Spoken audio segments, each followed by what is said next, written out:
আমি আজকে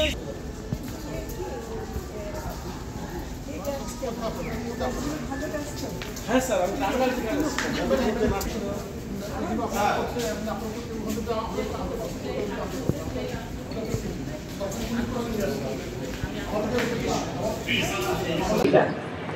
তাদের সেখানে ছিল অনেক অবদান নিয়ে আমরা একটি প্রামাণ্য চিত্র দেখব।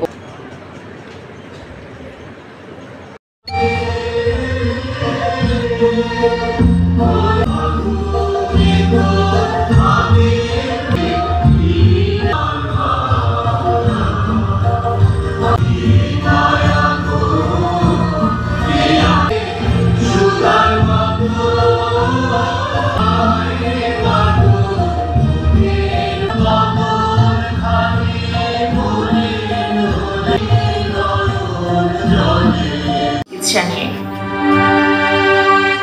18 জুলাই এটি আসলে এখন আমাদের কাছে আর স্মৃতি না, এটি একটি ইতিহাস। যে ইতিহাসটা রচনা দলীয় সরকার যারা ক্ষমতায় বসে আছে তারা কি ন্যায্য দাবির প্রেক্ষিতে আমাদের ছেলে মেয়েগুলোকে নির্বিচারে রাস্তায় ছুটে দিয়েছিল। একজন শিক্ষক হিসেবে আমার মনে হয়েছিল এই আন্দোলনের আসলে মানবাধিকার পরিস্থিতি বিভিন্ন সময়ে আমরা বিগত সময়গুলোতে যেভাবে দেখেছি যে সরকারের পৃষ্ঠপোষকতায় এবং যারা ক্ষমতাসীন তাদের পৃষ্ঠপোষকতায় যেভাবে মানবাধিকার লঙ্ঘন হয়, এবং অনেকগুলো এমন আছে মানবাধিকার বিষয় যেগুলো স্ট্রাকচারাল, মানে একেবারে কাঠামোগত, ওগুলো করতে হবে। তো এই যে মানবাধিকার কমিশন আমাদের পক্ষে তখন কাজ করেছে আন্তর্জাতিকভাবে, এবং অনেকগুলো প্রতিবেদন তারা করেছে, যার ফলে কিন্তু এই ফ্যাসিস্ট সরকার কিন্তু মানে আন্তর্জাতিকভাবে ডকুমেন্টেড হয়েছে তাদের কাজটা। এখন আগামীতেও এটা তারা যখন অফিস করতে চাচ্ছে, এর মানে এই না যে এখন আমাদের মানবাধিকার অবস্থা খারাপ বলে আসতে চাচ্ছে, তা না।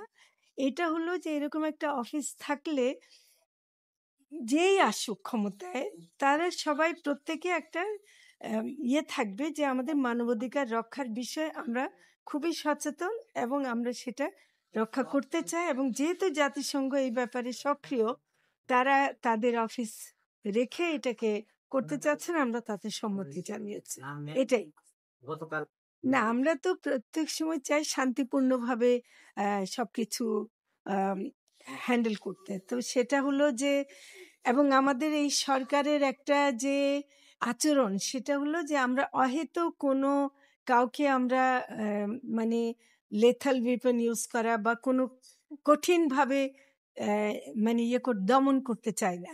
এবং সেটা করতে গিয়ে অনেকে যখন নাকি একটু বেশি হয়ে যায়, সেটা তো আমরা অনেক সহ্যের পরিচয় দিই আর কি, সহ্য করি। আমরা মনে করি যে এটা সামাজিক ব্যাপার, মব সৃষ্টির ব্যাপারটাকে সামাজিকভাবেই আপনারা মিডিয়া কিন্তু অনেক ভালো ভূমিকা রাখতে পারেন।